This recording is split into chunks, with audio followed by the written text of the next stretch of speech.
مرة أخرى يؤكد المغرب موقعه الريادي في قطاع صناعة السيارات، فبفضل رؤية صاحب الجلالة الملك محمد السادس نصره الله أصبحت المملكة رائدة على المستوى القاري وقاعدة عالمية لصناعة السيارات.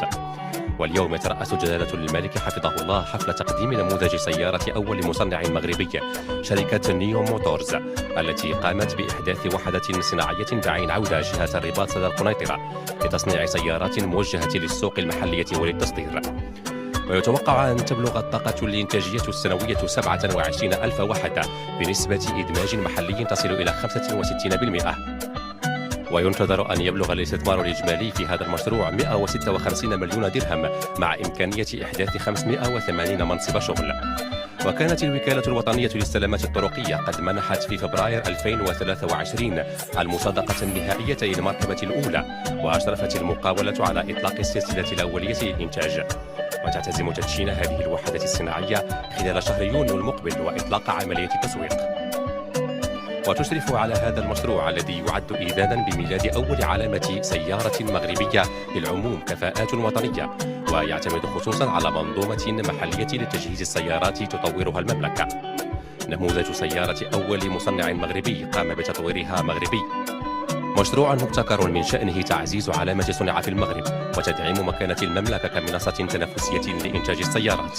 ويؤكد تقديم سيارة شركة نيو موتورز، وهي شركة برؤوس أموال مغربية، إرادة صاحب الجلالة الملك محمد السادس نصره الله لتشجيع المبادرات المقاولاتية الوطنية. وبهذه المناسبة وشح صاحب الجلالة الملك محمد السادس نصره الله السيد نسيم بالخياط المؤسس المدير لشركة نيو موتورز بوسام الكفاءة الفكرية. وفيما يتعلق بالنموذج الأولي لمركبة الهيدروجين لشركة نامكس، فقد تم تصميمه بشراكة مع المكتب الإيطالي المرموق للتصميم والمتخصص في هياكل السيارات بينينفارينا، وقد تم إبداع التصميم الداخلي للمركبة من طرف كفاءات مغربية. وسيتم تزويد نموذج مركبة الهيدروجين النفعية بالهيدروجين بواسطة خزان مركزي سيتم تعزيزه ب6 كبسولات قابلة للإزالة، مما سيمكن من تأمين قدرة مهمة للبطارية وتسهيل شحن الهيدروجين في بضع دقائق.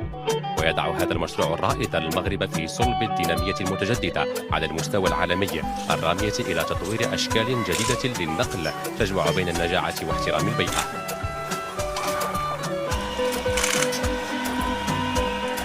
وتنسجم هاتان المبادرتان الصناعيتان تمام الانسجام مع التعليمات الملكية السامية الرامية إلى توجيه القطاع الخاص نحو الاستثمار المنتج، لا سيما في القطاعات المتطورة والمستقبلية، وتحفيز بإطلاق جيل جديد من المقاولات في المملكة.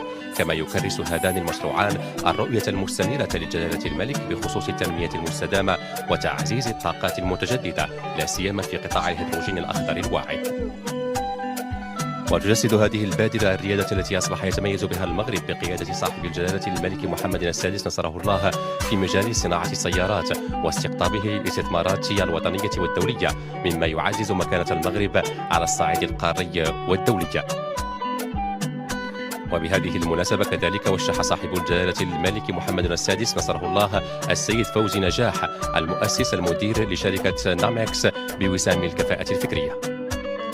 جرى هذا الحفل بحضور وزير الصناعة والتجارة السيد رياض منصور.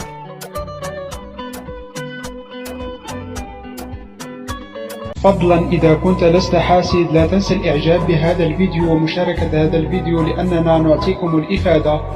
فضلا إذا كنت لست حاسد لا تنسى الإعجاب بهذا الفيديو ومشاركة هذا الفيديو لأننا نعطيكم الإفادة. فضلا إذا كنت لست حاسد لا تنسى الإعجاب بهذا الفيديو ومشاركة هذا الفيديو لأننا نعطيكم الإفادة.